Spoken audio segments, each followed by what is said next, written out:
Welcome to Big Sky Voices. My name is Ben Boothe, and I'm Victor Waumet, and together we try to describe what's going on in the New Mexico film business. And today we've got a special guest. This guy has been involved in films in New Mexico before films were films. And Dirk Norris used to be with the New Mexico Film Office, the state film office, and he was all over the state trying to push and promote New Mexico into what it has become.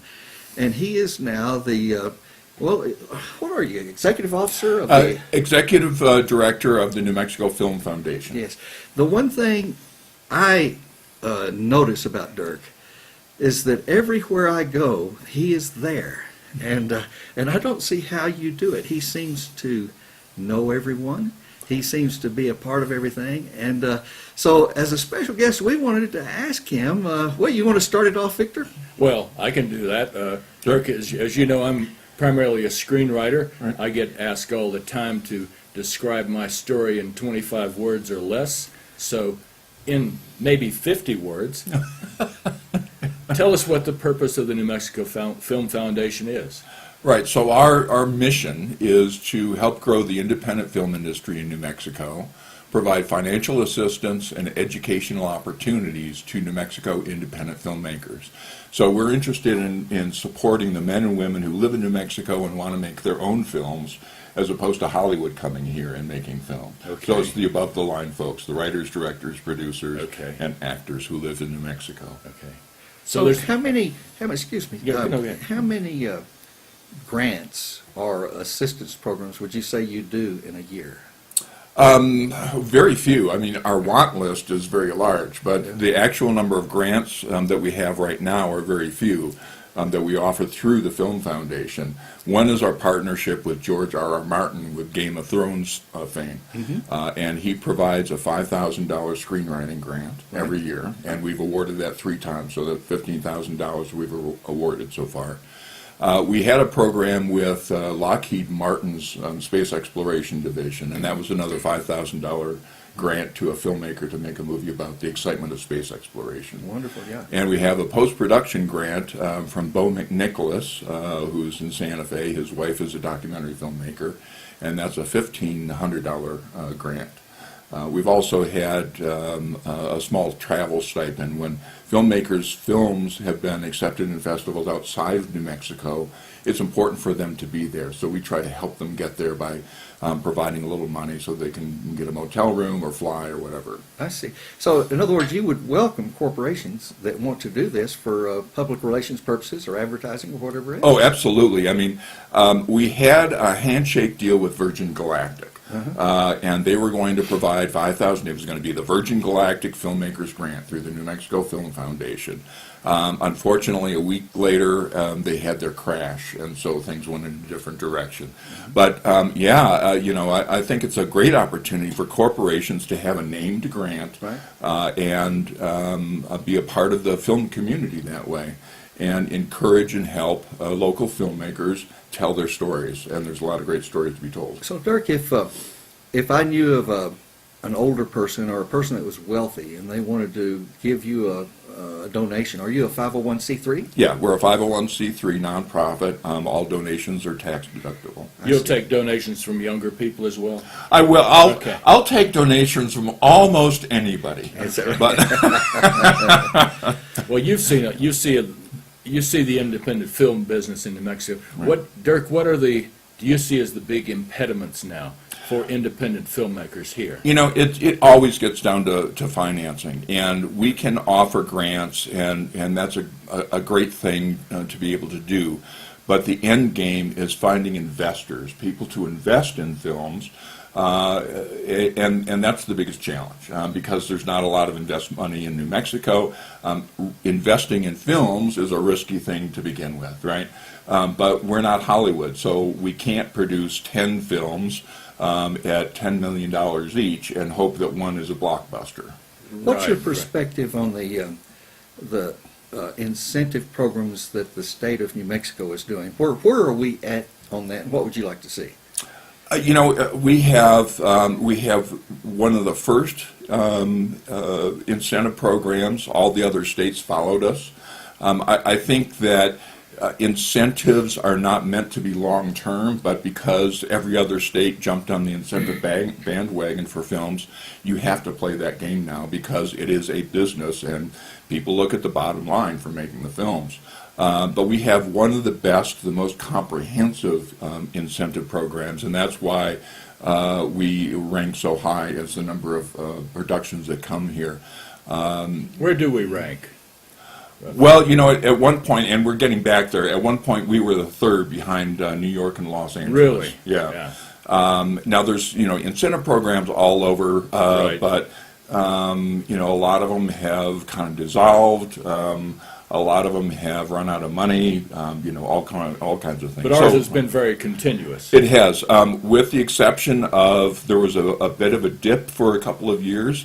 Hollywood likes predictability; they want stability, and we have that now. I don't think there's any other big issues regarding the incentives that have to be discussed. There's a current bill that's looking to bump it up a little bit to accommodate growth, a little bit of growth, but I think we're in a pretty good place. I've heard some conversation out of Santa Fe, the Roundhouse, that we've got about a $250 million deficit, and so therefore they want to cut things like incentives for the movie industry. But you know what those guys, in my opinion, I will editorialize if you don't mind, Victor, every economic study in the world indicates that when you go into austerity programs, you cut an economy. You don't make an economy grow. And so here's hoping that our politicians would realize how many jobs the film industry brings. Do you have that number before you? I've seen some various... You know, it's growing. I don't have the statistics. I know, like with the union, a number of years ago, they started out at 300 members, and now they have 1,100 members working in the film industry. There was, well, I'm not going to throw figures around that I'm not sure of, but it's a clean industry. It's a high impact industry. It's very exportable too, is in terms of the product can go anywhere in the world. Sure, right. So yeah, it's of a huge benefit to the state to have this industry here, and the incentives are most of why that growth is happening. 25 to 30%, isn't it? Something Right, like that? yeah, it's both of those, yeah. Depending on if you're using studios, if you're doing an episodic, you get 30%. Yeah. What do you see? Go ahead, Victor. I want to jump back to a question earlier. Ben, I don't know what you think of this theory, but I've always thought there's more money looking for good stories than there are good stories looking for money to produce them. What's the foundation doing to increase the quality of the local the films that are being contemplated and being produced? Right. We had planned a screenwriters conference, Right. and it all starts with a story, and you got to have a script, right? Right. So there had been a screenwriters conference in Santa Fe that ran about 10 years, so there was obviously a need for it, and it was time to bring that back. We're still going to have it, but we postponed it until we get enough sponsorship for it. But that will be 4 days of teaching people how to write a script, how to convert a novel to a script. Right. We're talking about how do you write for new emerging media like virtual reality. That's got to be a different way of writing a script for that kind of thing. Okay. So it's laying the groundwork for how do you get your idea, your story on the page so that it can be then turned into a film. You've also done some workshops based on film production or producing. Expand on that a little. Yeah, so part of what we do is offer workshops. We are bringing, Joel Reisick does a workshop called Be Your Own Hollywood. I took Joel's workshop. Yeah, and it was terrific, right? Yes. So we're bringing him back. He's going to be here in April again. Great. And it's about how do you find that financing? How do you get distribution? What are the genres that are easiest to market and market overseas because they like different stuff. Right. So workshops like that, we've had actors workshops, we've had from script to screen workshops. We're going to have somebody come in and do a workshop on pre-production. A lot of these guys that are making films don't do the basic work that needs to be done, like getting consent forms signed Right. or contracts, Right. and so then they find out at the end they can't sell their film because they haven't done this, Right. pre-production work. Yeah. I should think that you would draw people from a long distance for these. I think it's a good thing. Y'all keep that going, don't you think, Victor? I mean, Oh, an old especially friend of this- mine came from Los Angeles to go to the Joel Reisick workshop. Oh, terrific! Yeah, Yeah, yeah. okay. And we keep a little cabin on top of a mountain in Las Vegas, New Mexico, or up above it. And there's a lady there that teaches screenwriting. Hmm. She has people coming in from all over the country, and she'll get 5 or 10 together, and she's been doing that for years. So I'm sure you can make this thing a real success. Yeah. Tell me, what is the most fun part of your job? Because you're everywhere. You're all over the place. It's great to be able to get around the state, and there are filmmakers literally all over the state. So I travel to meet those folks, see what they're doing, what are their concerns, how can we help them. But really, the very best part of my job is when I get to hand the big check to somebody. Here's $5,000 because you won this contest or something like that. And that So- 5,000 is like $1 million to them. Oh, absolutely, yeah. Just a little bit of help can be a whole lot of help for these filmmakers. Well, I just want to say thank you for everything you're doing, and it could appreciate not that. pay very well, and I know you're doing a lot of this because you love the industry. Passion project, right? Yeah. Right. Okay. Well, what's going on right now? What independent projects that you know of are going on right now? There's a group in Santa Fe that is doing a webisode it's a comedy about the trials and tribulations of being a real estate agent Oh, in right. Santa Fe. I should So that's a big, That should attract an audience. and their tagline is, "You need a bigger bolo tie," or "You need a bolo tie."